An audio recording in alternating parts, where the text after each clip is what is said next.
Allez, salut à tous, de retour. On enchaîne, on enchaîne, on enchaîne, parce qu'il y a de la matière peut-être intéressante. J'espère que vous allez bien, j'espère que vous appréciez toujours les vidéos. Cet épisode 34, ce sera une petite suite des sorties en mer. Je suis sorti 3 jours de suite. Et vous rappelez la petite colère le lendemain. Super beau, mais pas de vent, beaucoup de manœuvres, enfin un peu fatigant. Et on est sorti que 3 heures. Bon, on est sorti 3 heures. Je suis sorti 3 heures. On, c'est le bateau et moi. Ma copain. Alors, qu'est-ce qu'on va voir d'intéressant normalement dans cette vidéo 34? Eh bien, c'est quelques petites bricoles, quelques petits soucis. Vous verrez sur le point d'amure de mon génois, vous verrez une réflexion sur les prises de riz. Encore, parce que ça évolue, jusqu'à ce qu'on trouve la vraie solution, enfin celle qui me convienne, celle qui me convient plutôt. Et puis un petit souci, je veux dire une petite constatation sur la baume qu'on a retrouvée et pas à sa position normale. Donc j'ai demandé l'avis d'un bon marin. Et on a regardé, on a étudié, et puis j'ai trouvé un petit truc, vous allez voir ça, de toute façon, pas la peine de... Voilà, ce sera l'essentiel de cette petite vidéo, je pense qu'elle ne va pas durer très longtemps. Et vous n'aurez pas tout fini, et vous aurez le résultat quand je serai en mer et qu'on fera la démonstration en mer. Pour l'instant, c'est la réflexion et la mise en place. Voilà, je vous laisse avec les petites vidéos, on se retrouve pour la petite conclusion de cette petite épisode. Allez, à tout à l'heure. Allez, troisième sortie de suite, troisième jour de suite. Voilà. Aujourd'hui, encore moins de vent. Il y en a un peu plus vers l'ouest. Donc là je sors, on a presque pétole, je suis à un nœud 7, toutes les voiles sont dehors. Et on va se laisser guider toute l'après-midi, on va essayer de gagner le large 6000 des côtes. Et puis faire un rond du côté là-bas. Ils sont prévus du vent à l'ouest toute la journée. Et de ce côté-là, à l'est, ils ont prévu pétole. Alors on va regarder si la météo est plutôt juste ou plutôt pas juste. On va voir ça. Et j'espère qu'on verra des belles choses et qu'on restera un peu plus calme qu'hier. Allez, les vidéos vont s'enchaîner sûrement. Donc à suivre. Bon, là on est en route de collision. Je suis à la voile, il est au moteur. J'espère qu'il va passer avant moi. Mais je suis prioritaire comme je suis à la voile.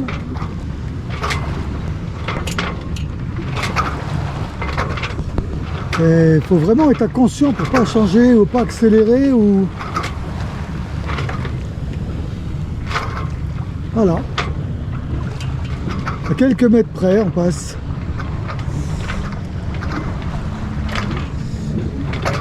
Alors il va dire oui, je suis passé, hein. Ouais. Râle pas, je suis passé. Voilà. Il a raison, il est passé. Mais quand même. S'il arrive quelque chose, il tombe en panne de moteur, moi j'arrive pas à manœuvrer à temps. Et ben, il y a 4 demi-bateaux sur la mer. Allez. On verra s'il se passe d'autres choses. C'est quoi? La baume qui est sur un... Là. Sur un culisseau. une rayure qui s'arrête là. Donc elle devrait monter, sûrement pour donner du creux. Peut-être. Mais donner du creux de là à là. Donc je comprends pas pourquoi. Donc ce qu'on peut faire, c'est on avait bloqué ici avec en bas ici un bout pour l'empêcher de monter parce qu'on l'a retrouvé. On a retrouvé ce point là ici. Donc on a dû la redescendre et je voudrais l'attendre. C'est ce qui fait peut-être mes problèmes de tension du guindant. Voilà. Donc première chose, il faudra voir ça. Deuxième chose, ici, l'anneau de prise de riz. Alors là, c'est celui petit qu'on prend jamais. Mais c'est de mettre un bout de bout avec des œillets que je puisse l'accrocher là. Et hop, il ne peut plus monter. Voilà, je l'accroche là, un bout, peut-être même de l'autre côté. Voilà, comme ça. Un de chaque côté, voir si c'est possible. Et puis voilà. Quand je prends un riz, je viens, je prends l'anneau qui est ici, la manille, hop, je l'accroche dedans et je tire. Ça, c'est on va avoir plusieurs solutions. Ensuite, ce petit problème de protection du génois. Donc on voit le génois, il est beau encore. Hein. Mais la protection en cuir, elle est partie. Et qu'elle est toute filochée. Donc pour cette saison, je peux encore le faire, quand ici ça commence à bien s'user. Mais cet hiver, je vais demander à renforcer tout ça pour qu'à la nouvelle saison, je puisse avoir des protections. Donc je pense qu'ils vont reprendre dans les mêmes trous, enfin voilà, couture. Donc voilà les travaux qui sont en cours. Alors, on a un nez de chaise.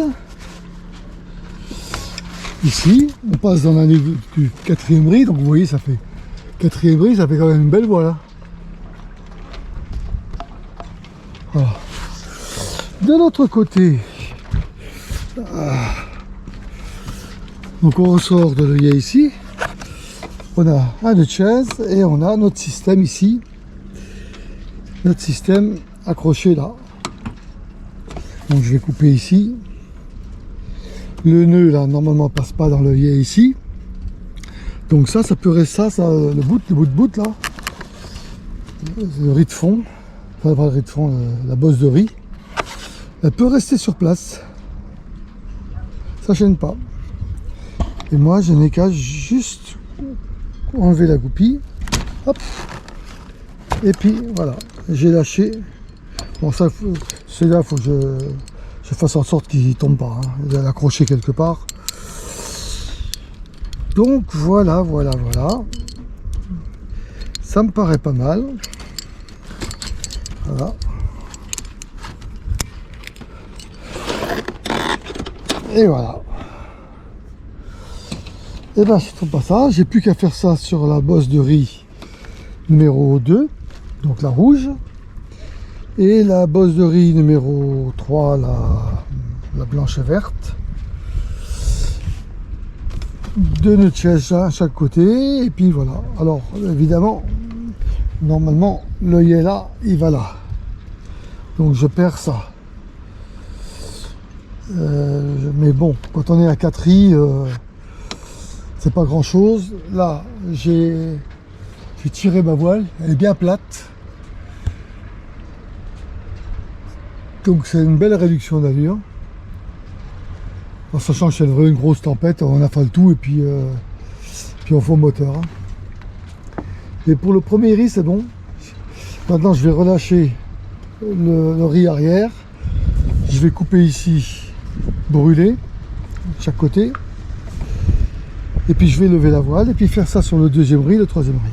Voilà, on se voit tout à l'heure. Allez, caméraman, vous reconnaissez la maison? Eh oui, c'est la maison. Et qu'est-ce que je fais à la maison? Voilà. Voilà, petit moteur sur la table. Alors, j'ai déjà enlevé la bougie. Nettoyé. Bougie qui va là. Ensuite, j'ai repris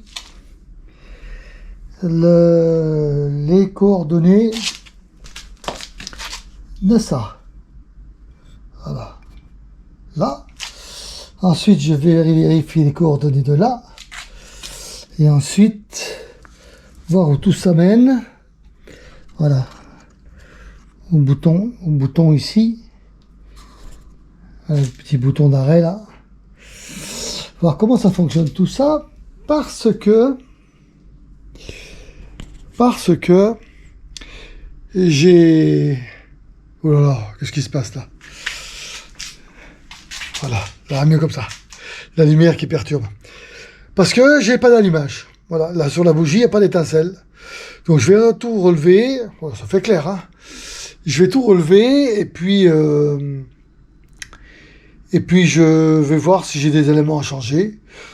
Comprendre comment ça fonctionne, court-circuiter l'arrêt, enfin voilà, faire un petit peu de bricole tranquille. Voilà, ta belle cave. Donc j'ai préparé un petit papier, un stylo, des couleurs. J'ai déjà fait une photo des branchements. Et puis, pour le remontage, pour changer des éléments, s'il y a des éléments à changer, on verra, c'est ça là. On verra bien. Voilà.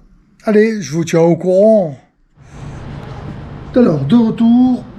Donc là, on n'est plus bateau, hein. De retour du démontage. J'ai commencé à démonter et essayer ceci. Voilà. Donc on a la bobine, et j'ai vu sur internet, quand on teste ici et là en ohmmètre, on doit avoir une résistance entre 4-5 000 et 15, 20 000, 25 000 ohms, d'après ce qu'ils disent, hein. Moi j'ai testé entre là et j'ai rien. Donc semblerait que la bobine soit coupée, morte, capote. Donc, je vais sur le site Yamaha. Voilà. J'espère que vous voyez bien. Et donc, on a ici le CDI, le bloc CDI. Ici, on a la bobine. Je ne sais pas si vous voyez, hein, le bloc CDI, la bobine. Et donc, on a les prix. Donc, pour un bloc CDI, non, vous ne rêvez pas, 200 €. Et pour la bobine, non, vous ne rêvez pas, 179 €. Naturellement, il n'y a pas la pipe avec, hein. La pipe, là, c'est 23 €. Et imaginez que vous deviez changer cette pièce-là, qui est là, et la pièce qui est là. Et bien, celle du haut, elle fait, vous ne rêvez pas, 602 €. Et celle du bas, elle fait, non, vous ne rêvez pas, 796 €.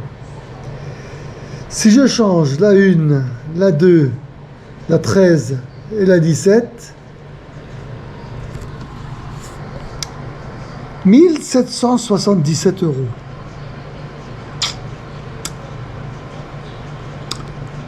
Ouh. Quelqu'un peut m'expliquer qui achète, qui répare un moteur comme ça, en changeant 4 pièces, et qui met 1777 €. Je suis sûr que si vous voulez monter votre moteur en achetant chaque pièce détachée, il vous revient 13, 14, 15 000 €. C'est tellement naturel. Bon. Autant dire que on va aller plus loin dans la réflexion. Voilà. Et on trouve une bobine qui a la même référence ici, F6T530 à 40 € et les frais de port à 6 €. Allez, 46 €. Bon, on trouve ça chez C'est Nautique France. Alors, ma réflexion maintenant, c'est quoi? C'est je vais mettre 46 € pour cette pièce. Rien ne me dit que le CDI, le bloc CDI est bon. Donc il faut que je retrouve, avant de commander celle-là, je pars sur l'hypothèse qu'il est mort, il faut que je change. Donc il faut que je retrouve un CDI, un bloc CDI. J'ai le bouton poussoir stop qui pousse plus et et je sais pas s'il fonctionne, peut-être il faut que je change. Je sais pas si je vais le trouver. La bougie, comme j'ai pas d'étincelle, je sais pas si elle est bonne. Peut-être il faut que je la change. Et au bas mot, je pense que ça va tourner autour des 150-200 €. Voilà. Rien que pour retrouver un allumage. Carburateur, j'en parle pas. L'embase, j'en parle pas. Pistonnerie, tout ça, j'en parle pas. Bon, le piston n'est pas bloqué. Mais voilà. Taux de compression, enfin tous ces machins-là. Donc vous vous doutez bien que je pense que je vais en rester là avec ce moteur et le vendre 15-20 €, 50 € pour les pièces détachées. Voilà. Ça, les gens qui sont susceptibles de réparer un moteur qui aurait besoin d'une embase, d'une hélice ou quelque chose dans ce genre-là, ou d'un lanceur. Voilà. Dans ce cas-là, ce sera plus utile pour eux, et pour moi, je chercherai une occasion d'en avoir un entre 200 et 250 € qui fonctionne. Ou peut-être plus cher, neuf, enfin on verra bien. Pour l'heure, l'étape moteur, s'arrête là, et pour le reste, ça fera partie d'une autre vidéo. Je vous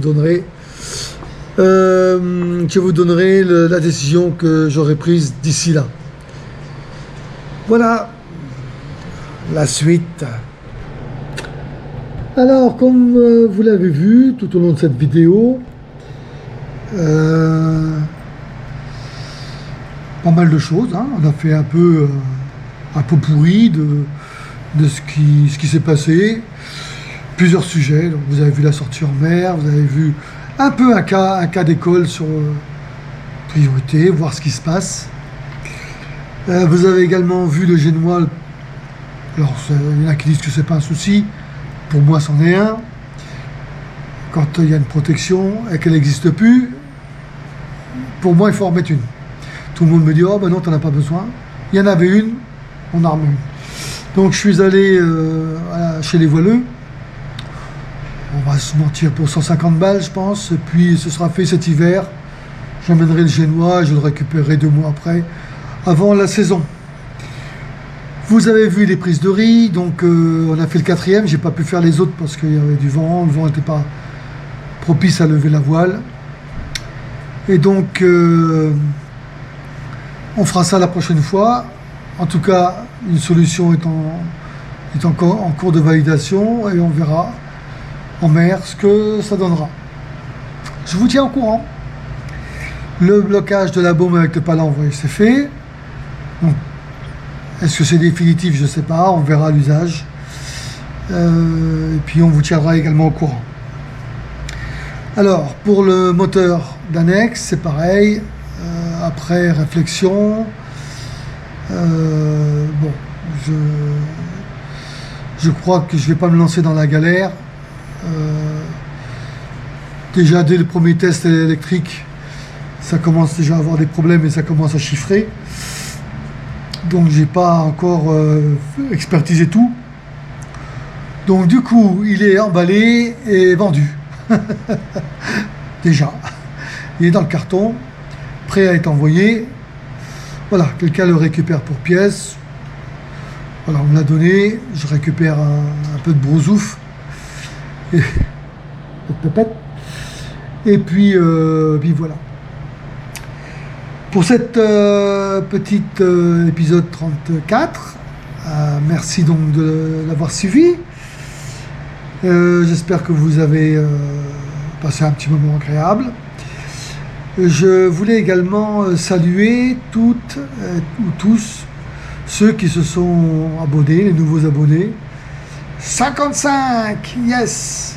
Bon, c'est pas des millions, mais moi j'en ai assez. Hein. C'est une petite chaîne YouTube familiale et amicale. J'ai pas besoin de 15 000 personnes. Parce qu'après, quand il y en a trop, les critiques fusent, c'est pas constructif. Et voilà, c'est plus intéressant. Moi, je préfère avoir de la qualité à la quantité. Donc, merci à vous, bienvenue. Et j'espère que vous resterez le temps que vous y trouverez du plaisir. Voilà, je regarde mon petit papier.